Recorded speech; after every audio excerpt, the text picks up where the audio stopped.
Bismillahirrahmanirrahim. Dear students, Assalamu alaikum. Naveed Sabri here. Students, what is democracy?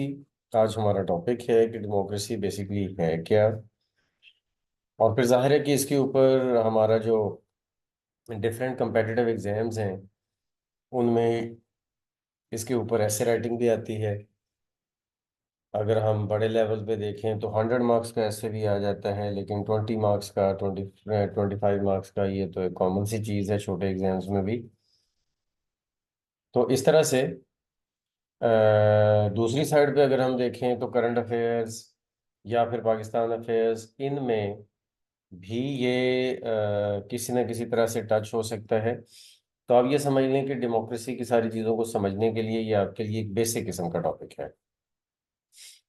तो what is democracy में basically हम कुछ areas को cover करेंगे जो डेमोक्रेसी के बेसिक एरियाज हैं,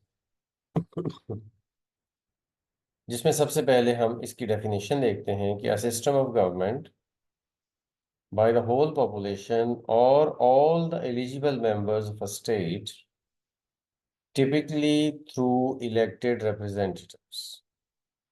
ठीक हो गया। ऐसा गवर्नमेंट का सिस्टम जिसमें के सब जितनी भी पॉपुलेशन है उस सब की नुमाइंदगी हो, या कम अज कम उन लोगों की जो एलिजिबल हैं। अब एलिजिबल का मतलब होता है कि जैसा कि वोट देने के हकदार जो लोग होते हैं उन्हें हम एलिजिबल कह सकते हैं। जो वोट देते हैं, अब जाहिर है उनकी खास एज होती है तो ही वो वोट देने के काबिल होते हैं, अदरवाइज तो वो वोट देने के काबिल नहीं होते। तो इसलिए फिर एलिजिबल का वर्ड भी यूज किया जा सकता है। और वो अपने इलेक्टेड रिप्रेजेंटेटिव्स के थ्रू डेमोक्रेसी के अंदर शामिल होते हैं। दूसरे लफ्जों में कि ये government of people, by people and for people होती है। यानी कि डेमोक्रेसी में जो सिस्टम ऑफ गवर्नमेंट चल रहा होता है वो वो लोगों की गवर्नमेंट होती है, लोगों की तरफ से गवर्नमेंट होती है और लोगों के लिए गवर्नमेंट होती है। ठीक है। अच्छा, अब इस माहौल में जैसा कि हम रह रहे हैं, हम अगर देखें तो पूरी दुनिया में तकरीबन डेमोक्रेसी ही चल रही है। तकरीबन पूरी दुनिया में तो नहीं, कुछ किंगडम्स भी हैं, और स्पेशली वो कि जहाँ पे किंग्स बहुत ज़्यादा स्ट्रॉन्ग हैं और इलेक्शन और वोटिंग का कोई कॉन्सेप्ट नहीं है, जैसा कि सऊदी अरेबिया है या यूएई है, या और भी इस तरह के अरब में इस तरह के कंट्रीज ज़्यादा हैं, अफ्रीका में भी है। तो ये जो मतलब आज हम डेमोक्रेसी देख रहे हैं हमारे अराउंड दुनिया में, ये ज़ाहिर है डेमोक्रेसी इसी तरह से पहले नहीं थी। ठीक है। और आज भी अगर हम देखें तो डेमोक्रेसी एक ही तरह से, एक ही लेवल पे और एक ही टाइप की डेमोक्रेसी हर जगह नहीं है। ठीक है। जाहिर है इसका एक बैकग्राउंड है कि कैसे सिस्टम चला और कैसे वो सारी चीज़ें जो है ना वो मतलब डेमोक्रेसी की तरफ आई और लोगों की सोच डेमोक्रेसी की तरफ आई, उस पे हम बात करेंगे। फिलहाल हम पहले देखते हैं कि डेमोक्रेसी से पहले क्या था। ठीक है। जहां से बात चलते चलते डेमोक्रेसी की तरफ आई। देखें, यहाँ पे हमें समझने की जरूरत है कि डेमोक्रेसी एक सिस्टम ऑफ गवर्नमेंट है। अच्छा, अब वो जो सिस्टम ऑफ गवर्नमेंट है उससे पहले, डेमोक्रेसी से पहले दुनिया किन किन सोचों से गुजरी है और किन किन स्टाइल्स ऑफ गवर्नमेंट से गुजरी है, उसकी बात अभी हम करने जा रहे हैं। जिसमें सबसे पहले ये मोनार्की का एलिमेंट है। लेकिन ये भी हमें यह जहन में रखना है कि डेमोक्रेसी की एक अपनी हिस्ट्री भी है कि कैसे लोगों की सोच डेमोक्रेसी की तरफ आई। उस पे हम अभी बात नहीं कर रहे। हम अभी सिर्फ ये बात कर रहे हैं कि जब डेमोक्रेसी दुनिया में नहीं थी तो उस टाइम पे कौन कौन से सिस्टम चल रहे थे गवर्नमेंट के दुनिया के डिफरेंट पार्ट्स में। और जब आहिस्ता आहिस्ता दुनिया डेमोक्रेसी की तरफ आई तो शुरू शुरू में क्योंकि ये डेमोक्रेसी यूके से सबसे ज्यादा, ब्रिटेन, ग्रेट ब्रिटेन से ये सबसे सबसे पहले सामने आई ये कॉन्सेप्ट। तो इसलिए जब यूके में डेमोक्रेसी का कॉन्सेप्ट आ भी गया था, तो भी दुनिया में बहुत जगह और सिस्टम्स ऑफ गवर्नमेंट मौजूद थे। तो किस तरह फिर वो लोग भी आहिस्ता आहिस्ता डेमोक्रेसी की तरफ आए, ये है असल बात जो करने की बात है। तो वो जो एक पूरा हिस्टोरिकल बैकग्राउंड है ना, वो अभी हमारा टॉपिक टॉपिक नहीं है। हमारा टॉपिक ये है कि कौन कौन से सिस्टम्स थे। तो सबसे पहले मोनार्की। मोनार्की ये जी कि एक single legitimate head of state. अब ये legitimate head of state state का जहन में याद रखना जरूरी है, क्योंकि single legitimate head of state का मतलब ये है कि वो एक जायज हेड ऑफ स्टेट था और एक ही होता था, कोई कॉन्स्टिट्यूशन नहीं। जैसे बादशाहत है, बिल्कुल वैसे ही आप इसको बादशाहत का नाम दे सकते हैं, लेकिन टिपिकली अगर आप इसको खानदानी बादशाहत का नाम दें तो वो ज्यादा बेहतर है। यानी कि बाप के बाद उसका बड़ा बेटा लेजिटिमेट हेड ऑफ स्टेट, आगे उसके जब वो बादशाह बन गया, उसके बाद उसका बड़ा बेटा हेड ऑफ स्टेट, और ये सिस्टम चलता रहा। तो ये इसको हम कहते हैं मोनार्की। उसके बाद है टिरनी। टिरनी ये है कि a single head of state who has usurped a legitimate ruler. Tyranny उस दौर को कहा जाता है कि जिस दौर में, या उस सिस्टम ऑफ गवर्नमेंट को कहा जाता था कि जिसमें एक लेजिटिमेट रूलर, यानी कि जो बादशाह बना हुआ है, उसको किसी ने बगावत के जरिए या किसी भी और तरीके से उसको उतार फेंका और खुद हेड ऑफ स्टेट बन गया। जैसे हमें काफी सारी स्टोरीज मिलती हैं हिस्ट्री में कि किसी कमांडर इन चीफ ने बादशाह को उतार फेंका और खुद बादशाह बन गया। बादशाह का कोई रिश्तेदार इतना स्ट्रांग हो गया कि उसने बादशाह को उतार उतार फेंका और खुद बादशाह बन गया। तो इस तरह के सिस्टम को हम कहते हैं टिरनी। और इसको जाहिर लेजिटिमेट उस वक्त के दौर के हिसाब से नहीं कहा जा सकता था, क्योंकि वो बादशाह की औलाद नहीं था। एक सिस्टम बना हुआ था ना, कि बादशाह के बाद बादशाह का बेटा, उसके बाद उसका बेटा, उसके बाद उसका बेटा, ताकि सोसाइटी में एक बैलेंस बरकरार रहे। उसकी अपनी रीजंस थी, जाहिर है लोग उनसे प्यार भी करते थे, लोग उनकी बात भी मानते थे, और लोग जाहिर है उनकी रियाया समझे जाते थे। ठीक है, ये उनके सब्जेक्ट्स होते थे लोग उनके।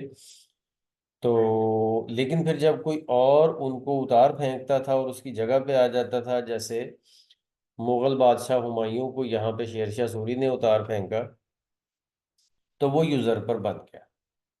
ठीक है, उसके दौर को हम शुरू में टिरनी कह सकते हैं। लेकिन फिर जब उसने लोगों के दिल में अपना मुकाम बना लिया, तो फिर आहिस्ता आहिस्ता वो भी मुनाफी की तरफ चला गया, क्योंकि फिर आगे उसके बाद उसकी औलाद भी आई।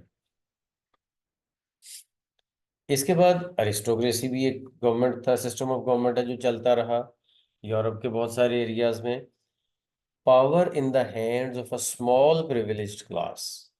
एक छोटी कोई प्रिविलेज्ड क्लास, मतलब कुछ ग्रुप ऑफ पीपल, जिसको हम मसाहिब कह सकते हैं, जो बादशाह के दरबारी होते थे, जो खास खास ओहदों पे होते थे।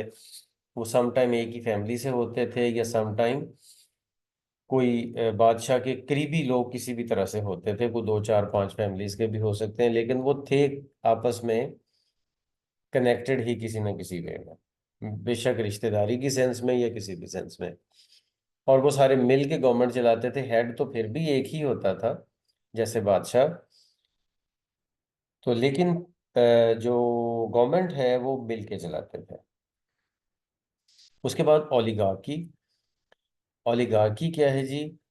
Power in the hands of a small number of people having one और several characteristics such as nobility, fame, wealth, education, corporate, religion, etcetera.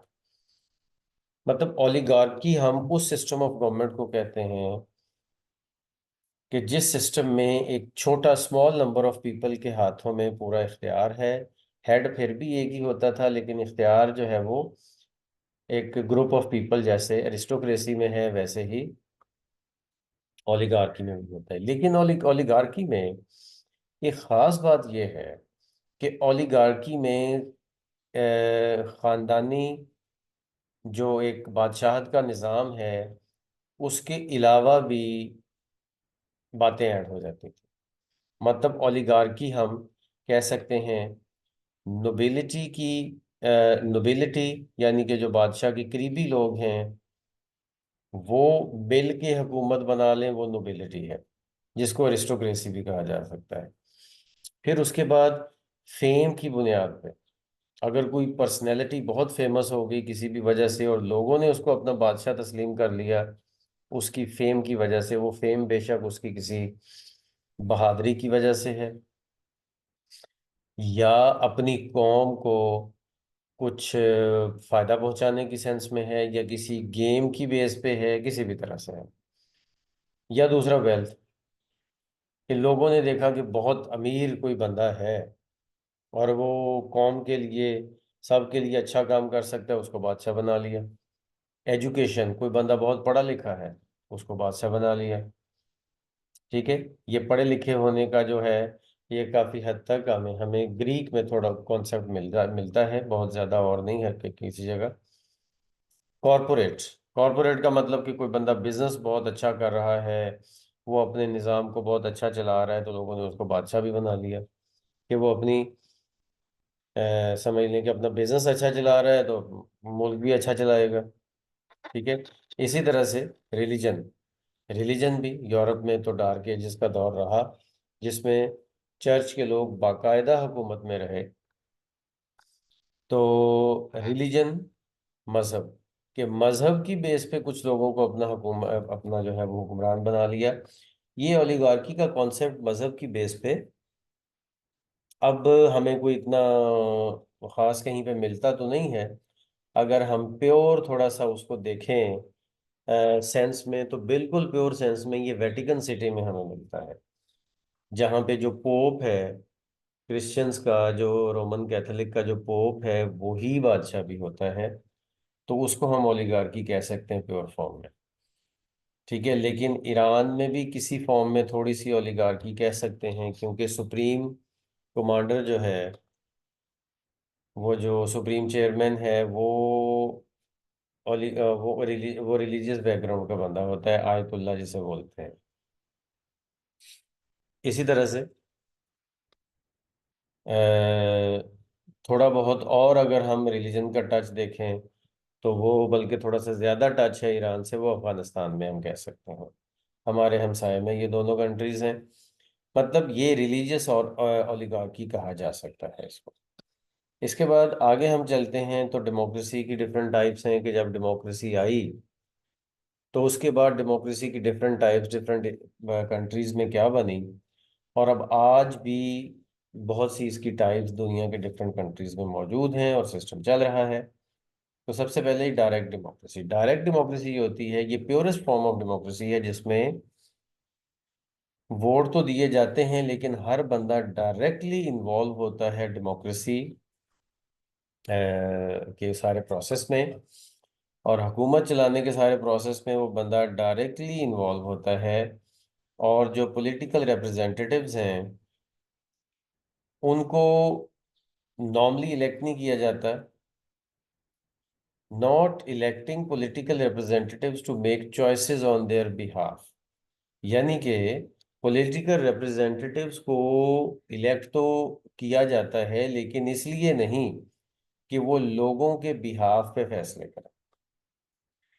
पूछा फिर भी लोगों से ही जाता है। Citizens themselves have the decision making power to vote on specific policies and laws.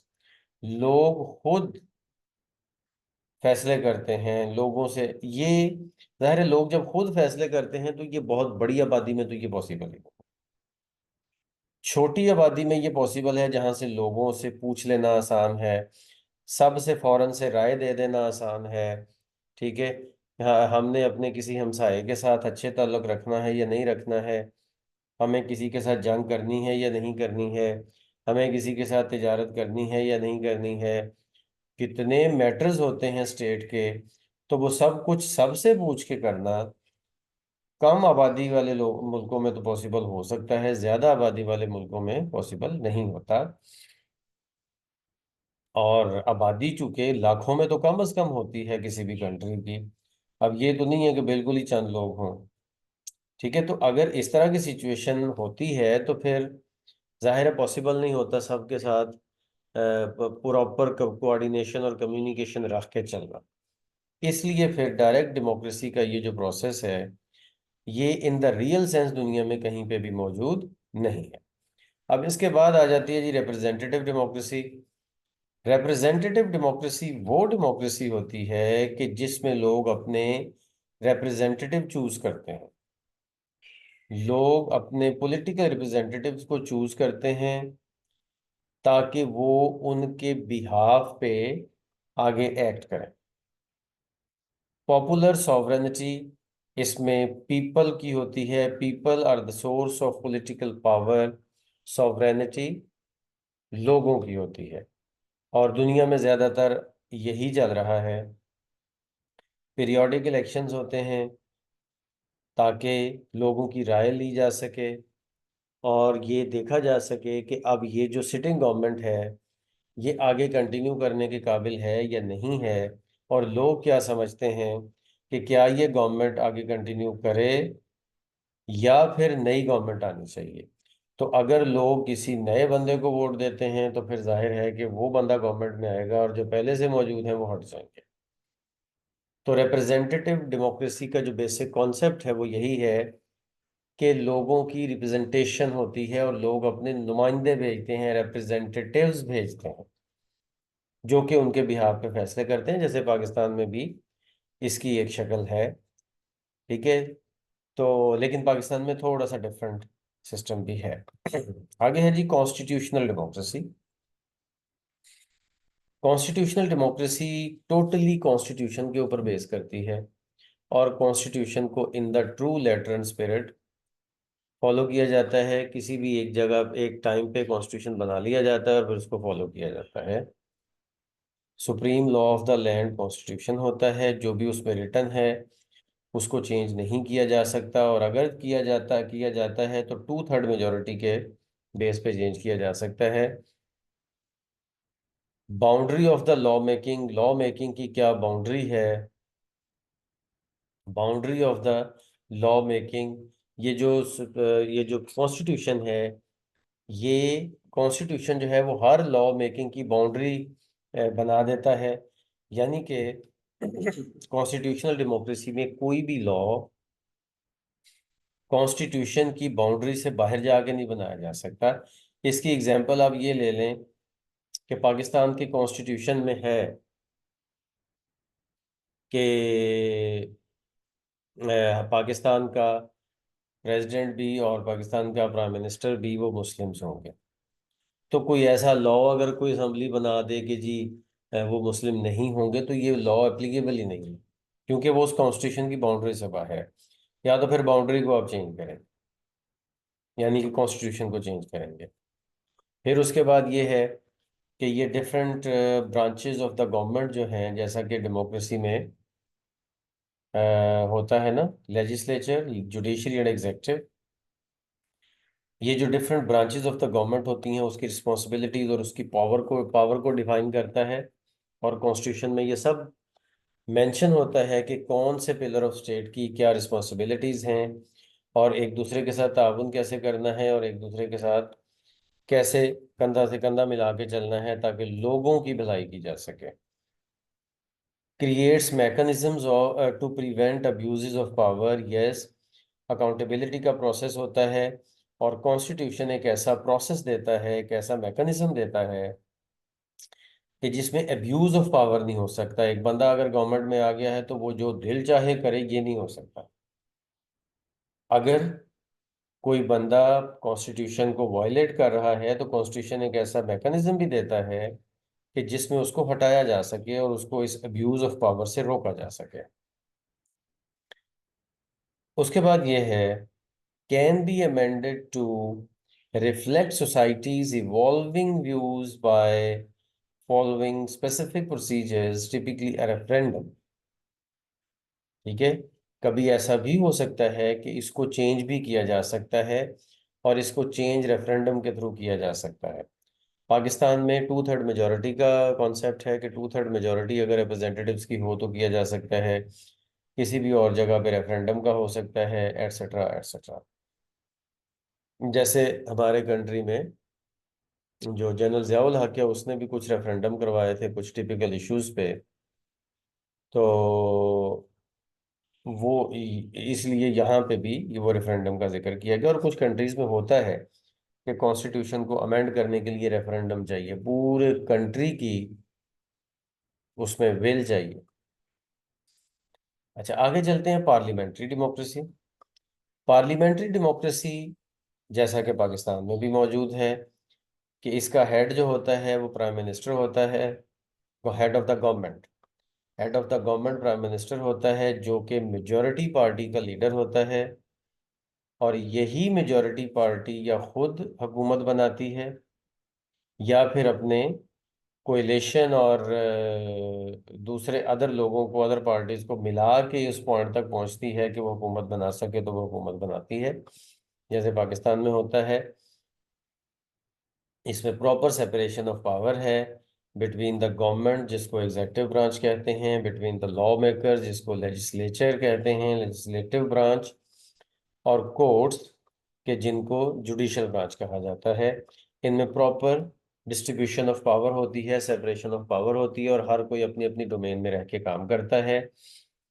और जब ये सिस्टम डिस्टर्ब होता है, तो डिस्टर्ब उसी वक्त हमें नजर आता है कि जब वो एक दूसरे की डोमेन में जाके ऑपरेट करते हैं। ठीक है। अगर जुडिशरी एग्जेक्टिव की या लेजिस्लेचर की जाके डोमेन में ऑपरेट करना शुरू करेगी, तो वो एक जुडिशल एक्टिविज्म कहलाएगा। ठीक है। तो इस तरह से एग्जेक्टिव भी या लेजिस्लेचर भी अगर जुडिशरी को अंडरमाइन करने की कोशिश करेगा, और जुडिशरी जो है वो एक कह लेंगे सहमा हुआ किरदार अदा करेगी एग्जेक्टिव या जो लेजिस्लेचर के आगे, तो फिर भी हम उसको ट्रू डेमोक्रेसी नहीं कह सकते। एक तरह से वो डिक्टेटरशिप की तरफ चली जाएगी बात। और लेकिन सेपरेशन पावर के साथ साथ स्ट्रॉन्ग फ्यूजन होती है। इसमें एक और चीज बड़ी ज़हन में रखने वाली है कि पार्लियामेंट्री डेमोक्रेसी में गवर्नमेंट और लेजिस्लेचर दोनों का स्ट्रॉन्ग फ्यूजन होता है। क्यों?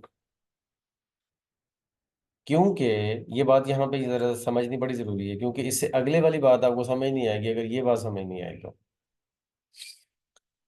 कि गवर्नमेंट का हेड कौन होता है? Prime minister. और प्राइम मिनिस्टर के लिए जरूरी है कि वो लेजिस्लेचर का मेंबर हो, नेशनल असेंबली का मेंबर हो। जैसे पाकिस्तान में है, आपके सामने है कि कोई भी बंदा उस वक्त तक प्राइम मिनिस्टर नहीं बन सकता जब तक वो नेशनल असेंबली का मेंबर नहीं है। और नेशनल असेंबली और सेनेट मिलके क्या बनाते हैं? पार्लियामेंट, जिसको हम कहते हैं लेजिस्लेचर। तो प्राइम मिनिस्टर चूंकि पार्लियामेंट का मेंबर होना चाहिए, यानी कि नेशनल असेंबली का मेंबर होना चाहिए, तो इसका मतलब ये है कि वो लेजिस्लेचर के अंदर भी पूरी तरह इन्वॉल्व है। और फिर प्राइम मिनिस्टर की कैबिनेट के जो लोग हैं, वो भी पार्लियामेंट के मेंबर होने चाहिए, मिनिस्टर्स जिनको हम कहते हैं। हाँ, कुछ एडवाइजर्स हो सकते हैं, स्पेशल असिस्टेंट हो सकते हैं, जो कि उसके मेंबर ना हो, पार्लियामेंट के मेंबर ना हो। ठीक है। जैसे एक दफा वजीर खजाना नहीं था, तो एडवाइजर टू फाइनेंस था। तो एडवाइजर टू फाइनेंस इसहाक डार को बनाया था एक दफा नवाज शरीफ ने अपनी गवर्नमेंट में, क्योंकि वो इलेक्शन नहीं जीत सका था, बट उसको बनाया था। तो अब इस तरह से पार्लियामेंट्री डेमोक्रेसी जो है, उसमें गवर्नमेंट और लेजिस्लेचर का एक स्ट्रॉन्ग फ्यूजन होता है। ठीक है। गवर्नमेंट असल में लेजिस्लेचर ही होता है, क्योंकि लेजिस्लेचर में भी उनकी मेजॉरिटी है। ठीक है ना? लेजिस्लेचर में भी उनकी मेजॉरिटी है, और अगर मेजॉरिटी है तो वो गवर्नमेंट में आए हैं, और अगर गवर्नमेंट में है तो फिर जाहिर है एग्जेक्टिव पे भी उनका कंट्रोल है, और दूसरी साइड पे लेजिस्लेचर पे भी उनका कंट्रोल है, लॉ मेकिंग बॉडी पे भी उनका कंट्रोल है। तो इसलिए स्ट्रॉन्ग फ्यूजन है। इस तरह से जुडिशरी थोड़ा सा एक तरह से साइड में रह के इनसे काम करती है। अच्छा, इसके बाद अगर हम आगे देखें तो आगे आती है प्रेसिडेंशियल डेमोक्रेसी। इसको प्रेसिडेंशियल डेमोक्रेसी को आज के कॉन्टेक्स्ट में समझना बड़ा ज़रूरी है, क्योंकि पाकिस्तान में भी पिछले कुछ सालों में पार्लियामेंट्री डेमोक्रेसी के फेल होने का एक वो किया जाता रहा कि जी, जिस तरह से पार्लियामेंट्री डेमोक्रेसी में अब जैसे इमरान खान की गवर्नमेंट को गिराया गया कि कोalition गवर्नमेंट्स बनती हैं, और किसी भी प्राइम मिनिस्टर के जो है ना, वो प्राइम मिनिस्टर को ब्लैकमेल करना बड़ा आसान हो जाता है अगर उसकी मेजोरिटी ख़त्म कर दी जाए।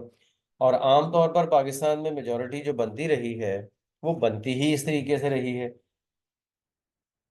कि कोalition गवर्नमेंट बनती है, और कोalition गवर्नमेंट में किसी एक दो पार्टीज ने, अगर छोटी पार्टीज ने अपना हाथ पीछे खींच लिया, मेजोरिटी खत्म हो जाएगी, प्राइम मिनिस्टर गिर जाएगा। इसका मतलब ये कि पार्लियामेंट्री डेमोक्रेसी में प्राइम मिनिस्टर हमेशा से ब्लैकमेलिंग के लिए जो है ना, वो एक बड़ा इजी टारगेट होता है, क्योंकि लोगों को पता होता है कि अगर हमने अपनी सपोर्ट वापस ली, जैसे पाकिस्तान में MQM है, पाकिस्तान में JUIF है, ठीक है, ANP है, बलूचिस्तान की बहुत सारी पार्टीज हैं जिनमें बलूचिस्तान अवामी पार्टी है, बलूचिस्तान नेशनल मूवमेंट है, BNM है, BM पी हाँ, बलूचिस्तान नेशनल पार्टी है। इस तरह की छोटी छोटी पार्टीज हैं।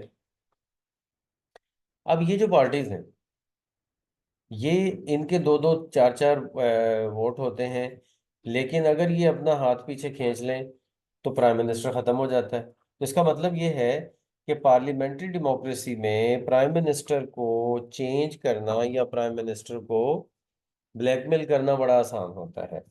और ब्लैकमेल का वर्ड मैं इसलिए यूज कर रहा हूँ, ब्लैकमेल का वर्ड मैं इसलिए यूज कर रहा हूँ क्योंकि हमारे यहाँ ज्यादातर ब्लैकमेल ही किया जाता रहा है। पाकिस्तान की मैं बात कर रहा हूँ, पाकिस्तान में ज्यादातर ब्लैकमेल ही किया जाता रहा है। प्राइम मिनिस्टर्स धड़ाधड़ चेंज होने में जापान भी किसी दौर में बहुत आगे था, और UK में भी अक्सर देखा गया है कि प्राइम मिनिस्टर कई दफा अपनी मुद्दत पूरी नहीं करता, जल्दी ही वो अपनी मेजोरिटी खो बैठता है, तो उसको चेंज करना पड़ता है। ठीक है। तो अब इस तरह की सारी जो सिचुएशन है, इस सिचुएशन में प्राइम मिनिस्टर को ब्लैकमेल करना बड़ा आसान हो जाता है। अच्छा, लेकिन दूसरी तरफ अगर हम देखें प्रेसिडेंशियल डेमोक्रेसी में, तो प्रेसिडेंट हेड ऑफ एग्जेक्टिव होता है। प्रेसिडेंशियल डेमोक्रेसी में भी यही तीन पिलर्स ऑफ स्टेट होते हैं, एग्जेक्टिव, जुडिशरी और लेजिस्लेचर। लेकिन प्राइम जो प्रेसिडेंट है वो हेड ऑफ द एग्जेक्टिव होता है, वो हेड ऑफ द एग्जेक्टिव होता है, और इलेक्टेड बाय द पब्लिक होता है। और प्रेसिडेंट जो होता है ना, ये डायरेक्ट इलेक्ट होता है लोगों से। अब जैसे दुनिया के बड़े बड़े कंट्रीज हैं, America, China, Russia, France, Germany, किसी हद तक जर्मनी में सिर्फ चांसलर का नाम है, सिस्टम यही है। ठीक है। इसी तरह से दुनिया के बड़े बड़े कंट्रीज हैं जिनमें प्रेसिडेंशियल डेमोक्रेसी है। ठीक है। आजकल दुनिया में ज्यादातर पार्लियामेंट्री डेमोक्रेसी उन कंट्रीज में है जहां पे जो ब्रिटिश एम्पायर का कभी हिस्सा रहे हैं, जो कॉमनवेल्थ का हिस्सा है, उनमें ज्यादातर पार्लियामेंट्री डेमोक्रेसी है। लेकिन जो दुनिया के आजकल बड़े प्रोमिनेंट कंट्रीज हैं उनमें प्रेसिडेंशियल डेमोक्रेसी है। अब प्रेसिडेंशियल डेमोक्रेसी में क्या होता है कि जो प्रेसिडेंट है, जो हेड ऑफ एग्जेक्टिव है, वो डायरेक्टली वो डायरेक्टली इलेक्ट होता है लोगों से। ठीक है। मतलब लोग जो हैं वो वोट देते हैं, मतलब इसको कहते हैं इलेक्टोरल कॉलेज। प्रेसिडेंट को जो इलेक्ट करता है इदारा, वो होता है electoral college for the president. वो लोग वोट लेके आते हैं आम लोगों से प्रेसिडेंट के लिए। जब कोई भी पार्टी अपने कैंडिडेट्स को अनाउंस करती है तो वो इलेक्टोरल कॉलेज के लिए अनाउंस करती है लोग जो हैं वो वोट लेके आते हैं अपने अपने हलकों से, अपनी अपनी कॉन्स्टिट्यूएंसी से। ठीक है। फिर जो जीतता है वो आके वोट देता है प्रेसिडेंट के लिए। तो वो जो जीत के आया है, वो जिस पार्टी का जीत के आया है, वो उसी पार्टी ही के बंदे को वोट देगा। वो आगे जाके वायलेट नहीं कर सकता, क्योंकि लोगों ने उसको उस पार्टी के बंदे को वोट देने के लिए वोट दिया है जिस के टिकट पे वो खड़ा है। इसलिए वो उसको वायलेट नहीं कर सकता। ठीक है। तो इसका मतलब जो इलेक्टोरल कॉलेज है उसका काम सिर्फ एक पोस्टमैन का ही काम है कि उसने अवाम की जो राय है बस उसको आगे पहुंचा देना है। वो वायलेट नहीं कर सकता। ये नहीं है कि वो डेमोक्रेटिक पार्टी के टिकट पे जीत के आया है और आगे प्रेसिडेंशियल इलेक्शन में वो जाके रिपब्लिकन को वोट दे दे, ऐसा नहीं हो सकता। ठीक है। वो उसी को वोट देता है।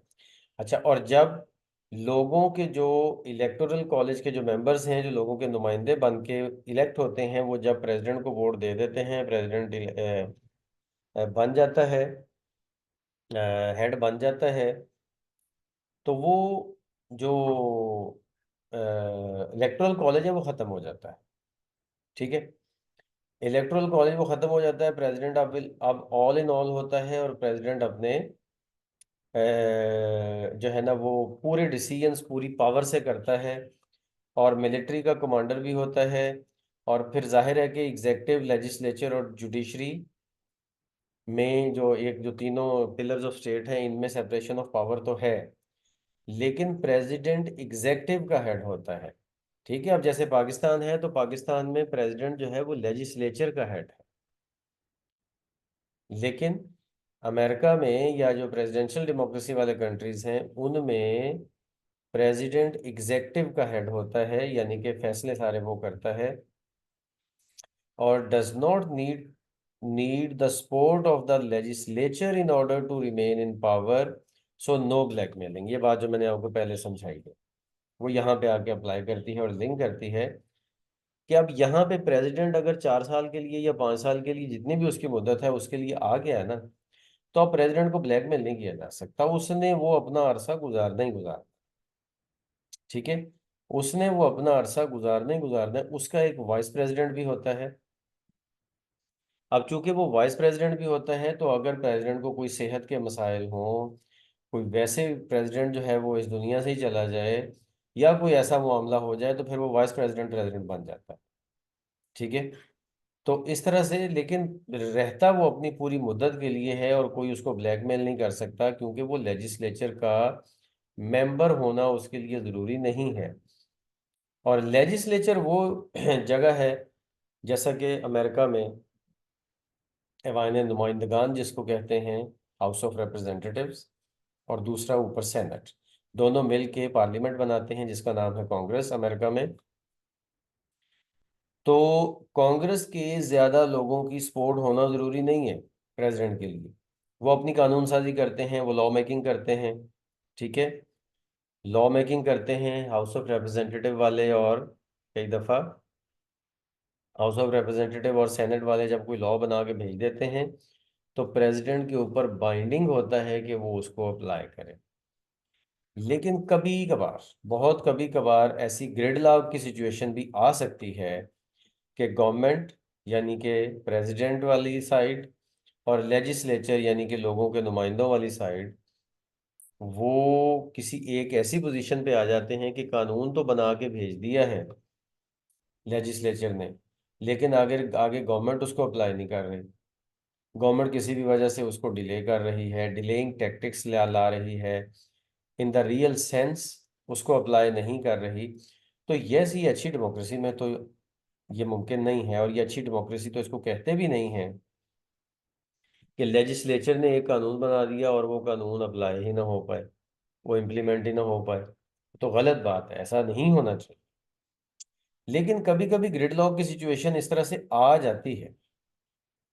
ग्रिडलॉक की सिचुएशन इस तरह से आ लाजमी जाती है। वजह क्या होती है? वजह यही होती है कि गवर्नमेंट उस टाइम पे उसको इम्प्लीमेंट करना सूटेबल नहीं समझ रही होती कंट्री के लिए या अपने लिए। तो इसलिए फिर वो ग्रिड लॉक आ जाता है। समटाइम गवर्नमेंट उसको नहीं भी करती, फिर वो मामला अदालत में भी जा सकते हैं कि जी ये प्रेसिडेंट अप्लाई क्यों नहीं कर रहा, और एक्सेट्रा एक्सेट्रा। बहरहाल फिर वो मामला ख़राब हो सकता है।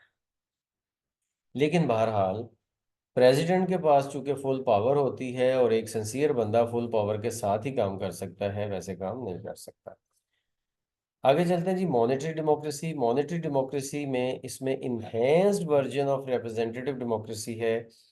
ये रिप्रेजेंटेटिव डेमोक्रेसी ही है, लेकिन उसका एक नेक्स्ट वर्जन आप कह सकते हैं कि जिसमें इलेक्शन होता है, और फिर उसके बाद सिटीजन्स की, आम लोगों की पार्टिसिपेशन डिसीजन मेकिंग में फिर भी होती है। इलेक्शन के बाद उन्होंने अपने रिप्रेजेंटेटिव और नुमाइंदे बना के भेज दिए हैं, लेकिन फिर भी जो इम्पोर्टेंट डिसीजन है उनमें फिर रेफरेंडम करवाया जाता है और लोगों की ओपिनियन ली जाती है इम्पोर्टेंट डिसीजंस में।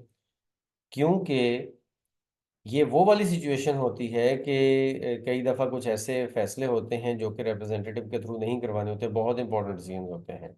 तो इसलिए फिर इसको मॉनेटरी डेमोक्रेसी कहा जाता है, क्योंकि इसमें मॉनिटरिंग चलती रहती है, लोगों की तरफ से अपने नुमाइंदों की मॉनिटरिंग चलती रहती है, इसलिए इसको हम मॉनेटरी डेमोक्रेसी कहते हैं। जॉन कीन ने ये टर्म कॉइन की थी। जॉन कीन जो है ना, ये एक पॉलिटिकल साइंटिस्ट था जिसने ये टर्म दी थी। और इसमें पब्लिक वॉचडॉग्स होते हैं, अब जैसे सिविल सोसाइटी ऑर्गेनाइजेशंस हैं, मीडिया है, ये सारे मॉनिटरिंग कर रहे होते हैं और चीज़ों को सामने ला रहे होते हैं। और फिर रेफरेंडम वगैरह भी इस मॉनेटरी डेमोक्रेसी में चल रहे होते हैं। ये पूरी दुनिया में अब कोई इतनी ज़्यादा है नहीं कहीं पे भी, लेकिन बहरहाल थोड़ी बहुत मॉनिटरिंग तो चलती ही रहती है ना। और ये बॉटम अप अप्रोच है, यानी कि बॉटम अप्रोच का मतलब ये है कि नीचे लेवल तक डेमोक्रेसी हो, और छोटे से छोटे लेवल तक, और लोकल गवर्नमेंट्स भी प्रॉपरली बनी हुई हों, और वो अपना काम कर रही हों और लोगों की फलाह के लिए, यानी कि ये लोगों के करीब तरीन ये डेमोक्रेसी होती है। इसके बाद ये ऑटोक्रेटिक डेमोक्रेसी। ऑटोक्रेटिक तो नाम से ही जाहिर है कि ये एक ऐसा हाइब्रिड रिजीम होता है कि जिसको नाम तो डेमोक्रेसी का दे दिया गया होता है, लेकिन और वोटिंग भी हो रही होती है, लेकिन कोई खास इसमें डेमोक्रेसी का एलिमेंट होता नहीं है, किसी क्योंकि एक ही खानदान के लोग या एक ही बंदा लंबे अरसे तक हुक्मरान रहता है। इसको हम हाइब्रिड रिजीम कह सकते हैं कि ये डेमोक्रेटिक तो नहीं है, लेकिन नाम डेमोक्रेसी का है। अब जैसा कि प्रेसिडेंट सद्दाम था, शायद प्राइम मिनिस्टर था या प्रेसिडेंट था, लिटिल डाउटफुल। प्रेसिडेंट था, यस प्रेसिडेंट ही था। अच्छा, तो वो इराक में लंबे अरसे तक हुक्मरान रहा। इसी तरह से लीबिया में मोअम्मर कजाफी लंबे अरसे तक हुक्मरान रहा। ठीक है। तो ये इस तरह की जो डेमोक्रेसीज होती हैं, ये अफ्रीका में और भी बहुत सारी एग्जांपल्स हमें मिल सकती हैं। इस तरह की जो डेमोक्रेसीज हैं उनको हम ऑटोक्रेटिक डेमोक्रेसीज कहते हैं, कि जिसमें एक रूलिंग एलीट बन जाती है, और किसी भी क्रिस्मेटिक लीडर के सामने वो इकट्ठे हो जाते हैं, और उनको उसको अपना लीडर मानते हैं, और उसको ये समझते हैं कि वो बहुत अच्छा कर रहा है। ठीक है। और इसमें इलेक्शन होते हैं इस डेमोक्रेसी में, लेकिन ऑफन अक्सर रिग्ड इलेक्शन होते हैं, उसमें धांधली हो जाती है, और रूलिंग पार्टी ही ने खुद ही इलेक्शन करवाने होते हैं, खुद ही धांधली करवा के दोबारा फिर खुद ही बन जाते हैं। ठीक है। और ये चलता रहा, इराक में भी चलता रहा, ये लीबिया में भी चलता रहा, मिस्र में भी किसी हद तक चलता रहा, ये चलता रहा। लेकिन फिर क्या है कि आहिस्ता आहिस्ता लोगों को समझ आ गई, या कुछ और एलिमेंट्स आ गए। खैर मैं उस तरफ नहीं जा रहा इस वक्त, चूंकि मैं टाइप्स ऑफ डेमोक्रेसी की तरफ है बात कर रहा हूँ। तो अब ये अच्छी है या बुरी है, ये हमें नहीं इस बात पे सोचना, फिलहाल नहीं सोचना कि ऑटोक्रेटिक डेमोक्रेसी रियल डेमोक्रेसी तो नहीं है, लेकिन किसी एक सर्टन सिचुएशन में एक सोसाइटी के लिए ये कोई अच्छी भी हो सकती है। हम इसके फिलहाल इस पे बात नहीं कर रहे, लेकिन हम ये बात कर रहे हैं कि एक ही टोला होता है, एक ही ग्रुप होता है, जो कि बार बार वही लोग आ रहे होते हैं और एक रूलिंग एलीट बन जाती है।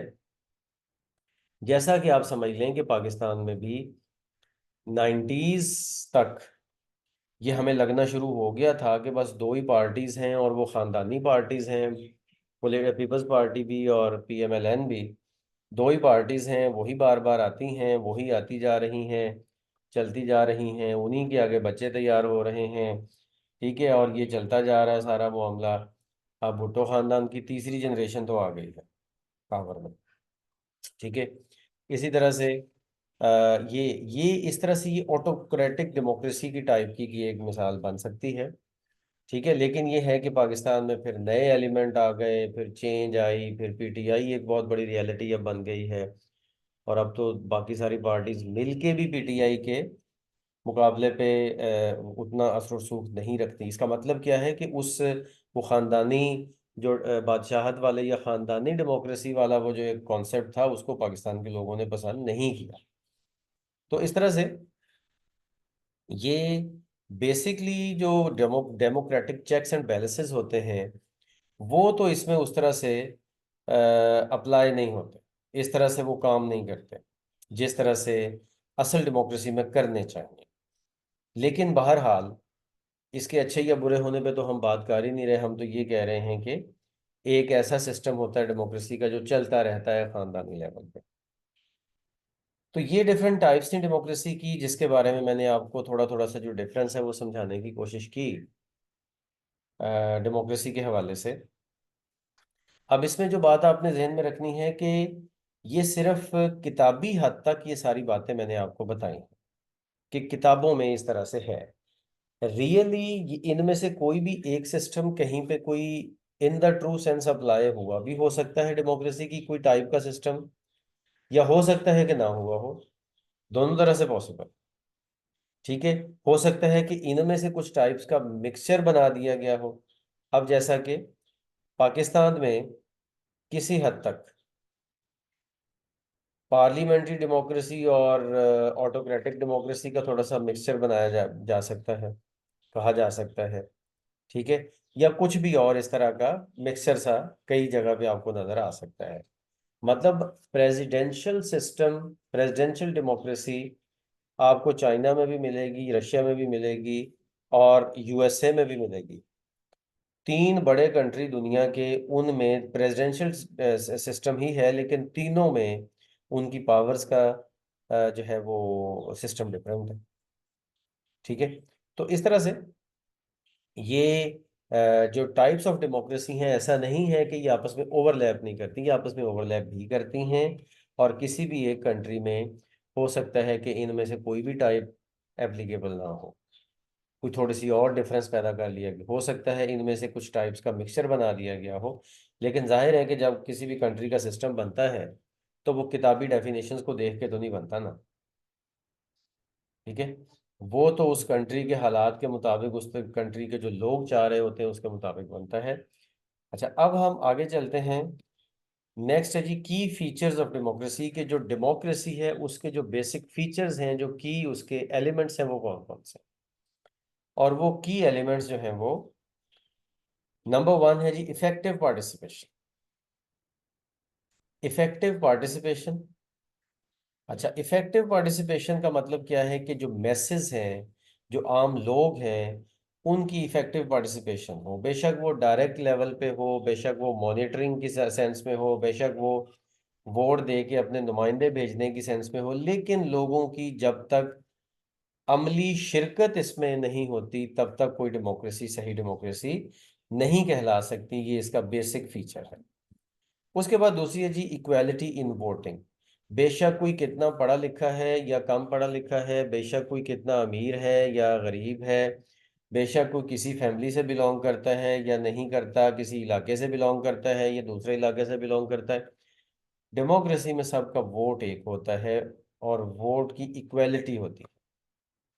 Next, informed electorate. Electorate informed होता है। इलेक्टोरेट का मतलब अवाम, आम लोग जिन्होंने इलेक्शन में वोट देना होता है, उसको इलेक्टोरेट कहते हैं। तो जो भी पॉलिसीज बनती हैं गवर्नमेंट के लेवल पे, और फिर आगे उसके कॉन्सिक्वेंसेस होने होते हैं, सारे अवाम को पता होने चाहिए। ये भी एक बहुत बड़ा फीचर है डेमोक्रेसी का कि इन्फॉर्म्ड डिसीजंस होने चाहिए, और इन इलेक्टोरेट जो है, आम जो लोग हैं, अवाम हैं, उनको पूरी इंफॉर्मेशन होनी चाहिए एक अच्छी डेमोक्रेसी में कि क्या हो रहा है मुल्क में, और इसका आगे फायदा क्या हो सकता है, इसका नुकसान क्या हो सकता है। मुल्क में अगर सी पैक बन रही है तो इसका फायदा क्या हो सकता है, नुकसान क्या हो सकता है। बन रही है उसका भी पता होना चाहिए, उसके ऊपर डिबेट्स भी होनी चाहिए, और इसका फायदे नुकसान सब पता होने चाहिए। इंडिया से हमें ताल्लुकात कैसे रखने हैं, सबको पता होना चाहिए कि इस वक्त कैसे ताल्लुकात हैं, और आगे हम कैसे रखना चाह रहे हैं, और उसके क्या फायदे हैं, क्या नुकसान है। सब कुछ क्रिस्टल क्लियर होना चाहिए, सब लोगों को पता होना चाहिए। आगे जी, citizen control of the agenda. Yes, democracy में जो एजेंडा ऑफ द डिस्कशन होता है, जो पार्लियामेंट में डिस्कशन होनी होती है, उसका जो एजेंडा है, वो जो डिसीजन मेकिंग एजेंडा है, वो सिटीजन के कंट्रोल में होना चाहिए। ठीक है। अब सिटीजन के कंट्रोल का मतलब यहाँ पे अगर हम पाकिस्तान के माहौल में देखें, तो जो लोगों के नुमाइंदे होते हैं, अगर हम लोगों के नुमाइंदे होते हैं, जो एमएनएज या एमपीएज या जो जो भी नुमाइंदे बन के आगे जाते हैं, रिप्रेजेंटेटिव्स, वो वो कंट्रोल करते हैं एजेंडा को, और वो अगर किसी बात पे डिस्कशन करना चाह रहे हैं असेंबली में, तो डिस्कशन होती है उस चीज पे। ये डेमोक्रेटिक पार्ट का एक हिस्सा है। ऐसा नहीं है कि किसी एक बंदे की तरफ से, प्राइम मिनिस्टर की तरफ से या प्रेसिडेंट की तरफ से या किसी भी और ताकत की तरफ से एक एजेंडा आइटम आया है तो बस वही डिस्कस होना है, बाकी कोई नहीं होना, ऐसा नहीं होता। जो चाहे, मेंबर्स जो होते हैं, जो चाहे डिस्कस कर सकते हैं, और वो मेंबर्स चूंकि रिप्रेजेंटेटिव्स ऑफ द सिटीजन्स होते हैं, इसलिए फिर हम सिटीजन कंट्रोल ऑफ एजेंडा इसको कह सकते हैं। एक अच्छी डेमोक्रेसी में ये लाजमी होना चाहिए। और इसके बाद है जी इंक्लूजन। इंक्लूजन का मतलब है कि सब sectors of society properly included होने चाहिए। देखिए, जो सब सेक्टर्स ऑफ सोसाइटी हैं, वो इसमें पार्टिसिपेशन का एलिमेंट सबका एक जैसा होना चाहिए। मतलब अगर सोसाइटी के कुछ छोटे ग्रुप्स हैं, किसी भी लेवल पे हैं, फॉर एग्जांपल सोसाइटी का छोटा ग्रुप किसी एथनिसिटी की वजह से है, कि जैसे पाकिस्तान में चित्राल में रहने वाले कैलाशी लोग हैं, उनका कल्चर बिल्कुल डिफरेंट है पूरे कंट्री से। ठीक है। जैसा कि हमारे बलूचिस्तान के एरिया में कुछ ऐसे लोग हैं, कुछ ऐसे कबाइल हैं जो कि बहुत छोटे छोटे कबाइल हैं, उनका भी कल्चर डिफरेंट है। उन सब की पार्टिसिपेशन होनी चाहिए। फिर रिलीजन के लेवल पे देखें, तो जो माइनॉरिटीज हैं, रिलीजियस माइनॉरिटीज, उनकी इंक्लूजन होनी चाहिए। ठीक है। फिर हम जेंडर बेस पे देखें तो मेल फीमेल नहीं, थर्ड जेंडर जो है उसकी भी पार्टिसिपेशन होनी चाहिए। ठीक है। मतलब बच्चे, अब देखें, बच्चे वोट नहीं दे सकते, बच्चों के नुमाइंदे असेंबली में नहीं होते, बड़ों ही के होते हैं। लेकिन बच्चों के भी बारे में कानून साजी होनी चाहिए, और बच्चों को भी पार्टिसिपेशन का एलिमेंट मिलना चाहिए। इस तरह से सोसाइटी के जितने तबके हैं, सारों की सारों के बारे में डिसीजन मेकिंग होनी चाहिए, और सारे इंक्लूडेड फील करें, सबकी पार्टिसिपेशन होनी चाहिए। फिर उसके बाद है जी fundamental rights. Fundamental rights ensure होने चाहिए अच्छी डेमोक्रेसी में। Number one, right to communicate with others, जो हम दूसरों से चाहें बात कर सकें, और ओपनली कर सकें जो बात चाहें। Right to have his vote counted equally, के वोट इक्वली काउंट होना चाहिए, ये भी ह्यूमन राइट्स में है। एक पीएचडी बंदे का भी एक वोट है, और एक अनपढ़ बंदे का भी एक वोट है, इसके फायदे नुकसान हो सकते हैं अपनी जगह पे, और उसको कम करने की बात भी की जा सकती है। लेकिन अगर हम तालीम की बेस पे वोट रख देंगे, तो कल कहेंगे पैसे वाले कि हमारे पास पैसा ज्यादा है तो हमें भी वोट ज्यादा देने दें। तो वो डेमोक्रेसी तो फिर रहेगी नहीं, कुछ और बन जाएगा। डेमोक्रेसी का तो बेसिक चीज ही यही है कि हर बंदे का वोट एक ही होगा, बेशक उसके पास तालीम कम है या ज्यादा है, पैसा कम है या ज्यादा है, उसका असर रसूख कम है या ज्यादा है, वो लोगों में कम पॉपुलर है या ज्यादा पॉपुलर है, वो लोगों में से किसी को जानता है नहीं जानता है, उसका सर्कल ऑफ इन्फ्लुएंस है नहीं है, कुछ भी इसमें मैटर नहीं करता। हर बंदे का वोट एक होना चाहिए। उसके बाद है जी right to gather information. Information इकट्ठी करने का, इंफॉर्मेशन लेने का राइट सबके पास होना चाहिए। गवर्नमेंट कोई चीजें छुपा नहीं सकती। फिर उसके बाद जी right to participate on equal footing, एक ही फुटिंग पे, एक ही लेवल पे सबको पार्टिसिपेट करने की इजाजत होनी चाहिए। इसमें कोई अमीर, कोई गरीब, कोई पढ़ा लिखा, कम कम पढ़ा लिखा, ज्यादा पढ़ा लिखा, इसमें कोई इसमें वो फर्क नहीं है। उसके बाद जी right to exercise control of the agenda, यानी कि वही कि एजेंडा हमारे कंट्रोल में, लोगों के कंट्रोल में होना चाहिए। ये भी फंडामेंटल राइट में है कि हम जो चाहें वो डिस्कस भी तो कर सकें। सिर्फ नुमाइंदा बनना ही तो कोई बात नहीं है ना। नुमाइंदे बन के नुमाइंदे अपने इलाके की बात भी आगे जाके कर सकें, अपने जिन लोगों से वो मुंतखब होके आए हैं उन लोगों की बात भी तो वो असेंबली में पहुंचा सके ना। तो इसलिए कंट्रोल ऑफ द एजेंडा भी होना चाहिए। तो इस पॉइंट पे आके स्टूडेंट्स ये डेमोक्रेसी क्या है उसका हमारा जो बेसिक कॉन्सेप्ट है ये कंप्लीट होता है। तो उम्मीद है कि आपको इस सारी डिस्कशन में काफ़ी सारी अंडरस्टैंडिंग हुई होगी। लेकिन अगर कोई भी आपका क्वेश्चन है तो आप इस नंबर पे मुझे व्हाट्सएप भी कर सकते हैं और हमारे चैनल के ऊपर कमेंट भी कर सकते हैं इस लेक्चर पे, और उसका इंशाल्लाह आंसर दिया जाएगा। Thank you. अल्लाह हाफिज़।